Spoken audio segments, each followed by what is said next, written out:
శ్రీ గురుభ్యో నమః. శ్రీమాత్రే నమః. మా భక్తి టీవీని ప్రోత్సహిస్తున్నటువంటి మా ప్రేక్షకులందరికీ ధన్యవాదాలు తెలియజేస్తూ 24 ఆగస్టు నుంచి 30 ఆగస్టు వరకు గల కాలానికి రాశి ఫలితాలు ఏ విధంగా ఉన్నాయో తెలియచెప్పుకుందాం. ముందుగా గ్రహస్థితులు.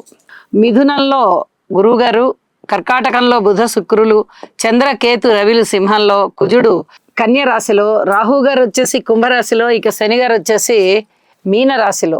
గ్రహస్థితులు ఈ విధంగా ఉండగా చంద్రుని యొక్క మార్పు వృశ్చిక రాశిలోకి వచ్చి ఉన్నది. అలాగే కర్కాటక రాశిలోని ఉన్నటువంటి బుధ సంచారము సింహ రాశిలోకి వచ్చి ఉన్నది. ఈ రెండు గ్రహాల మార్పులే జరిగి ఉన్నాయి. ఇక గ్రహ సమ్మేళనాల యొక్క పరిస్థితి ఏమిటి అంటే, బుధ శుక్రుల యొక్క కలయిక సున్నితమైనటువంటి ప్రవర్తన, చక్కటి ఆలోచన విధానము, అలాగే సునిశ్చితమైనటువంటి పరిశీలన, వీటన్నిటికీ కూడా కారణమవుతూ ఉంటుంది. ఇక రవి కేతు, చంద్రకేతు, రవి చంద్ర ఈ కలయికలు అమావాస్యని సూచిస్తూ ఉంటాయి. రవిచంద్రులు ఇద్దరు ఒకటే రాశిలో ఉండడం, అది త్రయోదశి, చతుర్దశి అమావాస్య లేదా అమావాస్య, పాడ్యమి, విదియ ఈ రకమైనటువంటి తిథులని సూచిస్తూ ఉంటుంది. ఒకే రాశిలో రవిచంద్రుల యొక్క కలయిక, అది కూడా సింహరాశిలో కలయిక జరుగుతూ ఉండడం చేత సింహరాశిలో ఏ గ్రహమైనా కూడా అత్యంత బలవంతంగా ఉంటుంది. ఇక్కడ రాశ్యాధిపతి రవి అవుతూ ఉండడము, అలాగే చంద్రునితో కలిసి కేతువుతో కలిసి ఉండడము అత్యంత బలమైనటువంటి పరిస్థితులు ఉంటాయి, ఆలోచన విధానం ఉంటుంది అని చెప్పి తెలియచేస్తూ ఉన్నాను. ఇక వారాంతంలో రవికేతు బుధుల యొక్క స్థితి వచ్చింది. చంద్రుని యొక్క స్థితి వెళ్ళిపోయి బుధుని యొక్క సంచారం వచ్చింది. అయితే రవి బుధ సంచారము ఇక్కడ బుధ ఆదిత్య యోగంగా తెలియజెప్పచ్చు. అలాగే బుధ కేతువుల యొక్క స్థితి కూడా కొంచెం ఏదన్నా చిన్నపాటి అనారోగ్యాలకు దారితీస్తుందా అనేటటువంటి ప్రభావం. ఎందువల్ల అంటే రాహు గారి యొక్క దృష్టి సోకుతుంది కాబట్టి అని చెప్పి తెలియచేస్తూ ఉన్నాను.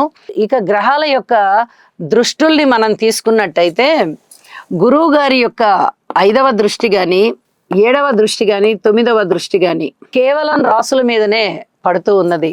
అలాగే శని గారి యొక్క 3వ దృష్టి, 10వ దృష్టి కేవలం రాసుల మీదనే పడుతూ ఉంది. అలాగే కుజుని యొక్క 4వ దృష్టి రాశి మీద పడుతోంది. 7వ దృష్టి శని గారి మీద, శని గారి యొక్క 7వ దృష్టి కుజుని మీద. ఈ పరస్పర వీక్షణ కొన్ని ఉపద్రవాలకి దారితీస్తుంటుంది. యాక్సిడెంట్స్కి సూచన, అలాగే అనారోగ్యానికి సూచన, ప్రయాణాలకి సూచన, ప్రమాదాలకి సూచన, హృద్రోగాలు ఇలాంటి వాటన్నిటికీ సూచన కలగజేస్తూ, భూమికి సంబంధించిన తగాదాలు, ఆస్తికి సంబంధించిన తగాదాలు, అన్నదమ్ములకు సంబంధించిన తగాదాలు, రాజకీయంగా కూడా కొన్ని ఇబ్బందులు వచ్చేటటువంటి పరిస్థితి, రాజకీయ నాయకులకి అంతగా బాగుండకపోవడము, ఇలాంటివన్నీ కూడా సూచన చేస్తూ ఉంటాయి. ఈ శని కుజుల యొక్క పరస్పర దృష్టి అసలు మంచిది కాదు. ఎవరికైనా కానీ జన్మ జాతకంలో కుజుని దృష్టి శని మీద ఉన్నా, అంటే అది 4వ స్థానం అవ్వచ్చు, 7వ స్థానం అవ్వచ్చు, 8వ స్థానం అవ్వచ్చు, కుజుడి నుంచి ఆ దృష్టిలు ఉన్నా, లేదా శని గారి నుంచి 3వ దృష్టి, 7వ దృష్టి, 10వ దృష్టి ఉన్నా కుజుడి మీద తప్పనిసరిగా శని కుజ స్తోత్రపారాయణాలు చదువుకోండి, వీలైతే జపాలు చేయించుకోండి. ఇది చాలా చాలా చెప్పదగినటువంటి సూచనగా తెలియజేస్తూ ఇక రాశుల్లోకి వెళ్దాము. కుంభరాశి. కుంభరాశి వారికి 3 గ్రహాల యొక్క స్థితి ఈ వారంలో అనుకూల ఫలితాలని ఇస్తుంది. 5వ స్థానంలో గురువు గారు బాగున్నారు, 6వ స్థానంలో బుధుడు బాగున్నాడు, అలాగే 7వ స్థానంలో చంద్రుడు బాగున్నారు. ఈ 3 గ్రహాలు కూడా వరుస రాశుల్లో ఉండడం గమనార్హం. ఇక్కడ కూడా మాలికా యోగం ఏర్పడింది 5, 6, 7. ఇది కూడా అద్భుతమైనటువంటి ఫలితాలను ఇచ్చేటటువంటి గ్రహస్థితులే అని చెప్పచ్చు. ఏలినాటి శని జరుగుతూ ఉండగా గురుబలం అనేది చాలా బాగుంది కాబట్టి ఇక శని గారి యొక్క దుష్ట ప్రభావం తగ్గిపోతుంది అని చెప్పాలి. అనుకూలమైనటువంటి గురుగ్రహ ప్రభావం చేత అన్నీ సిద్ధిస్తున్నాయి వీరికి. 9వ దృష్టి చేత రాహుని చూస్తున్నారు. ఇది చెప్పుకోదగ్గ విషయం అన్నమాట.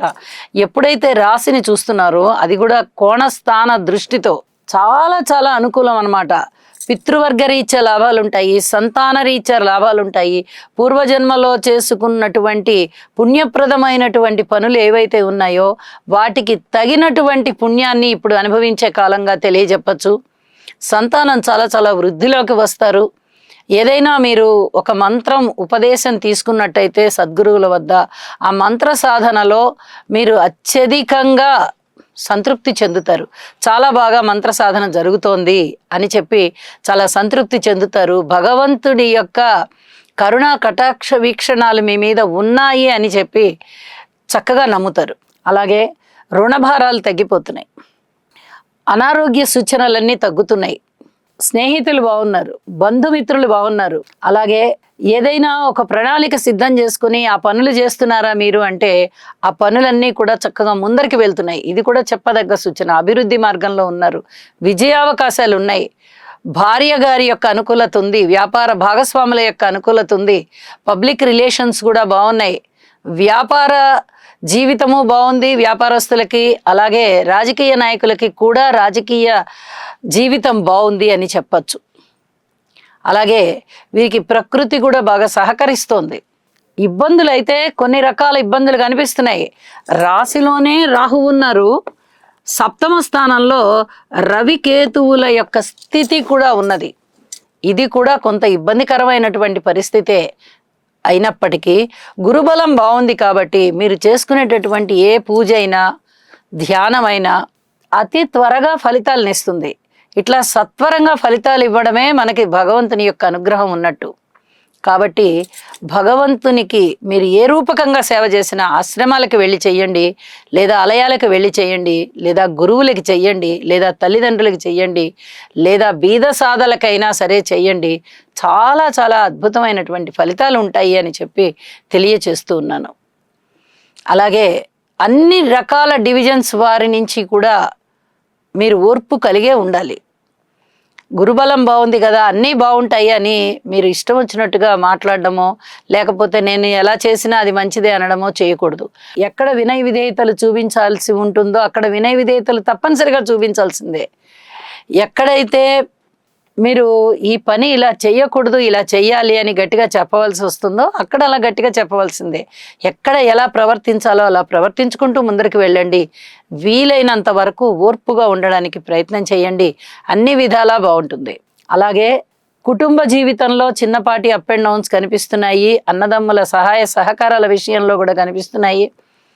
మాతృవర్గ రీత్యా కొంచెం ఓర్పు కలిగి ఉండవలసినటువంటి కాలంగా తెలియజెప్తూ ఉన్నాను. అలాగే దూర ప్రాంత ప్రయాణాల విషయంలో కానీ, కార్మికులు, కర్షకులు, నేత పనివారు, చేతి వృత్తుల వారు ఇత్యాది వారి విషయంలో కానీ, ఉద్యోగ జీవితంలో కానీ పూర్తి ఓర్పుతోనే మెసలండి అని చెప్పి తెలియజేస్తున్నాను. వారాంతంలోకి వెళ్ళేటప్పటికీ బుధుని యొక్క స్థితి సప్తమ స్థానంలోకి వచ్చింది, చంద్రుని యొక్క స్థితి దశమ స్థానంలోకి వచ్చి ఉంది. దశమంలో చంద్రుడు చాలా మంచి ఫలితాలను ఇస్తారు. అయితే బుధుని వల్ల ఎటువంటి కలహాలు లేకుండా జాగ్రత్త పడాలి. బుధగ్రహం కొంచెం కలహాలు ఇవ్వడానికి అవకాశం ఉంది సప్తమ స్థానంలో. ఇది జాగ్రత్తగా చూసుకోవాల్సిందిగా సూచన చేస్తూ కోర్టు విషయాలు వాయిదా వేసుకోండి. మిగతా అన్ని విషయాలలో ఓర్పు కలిగి ఉండండి. శుభం.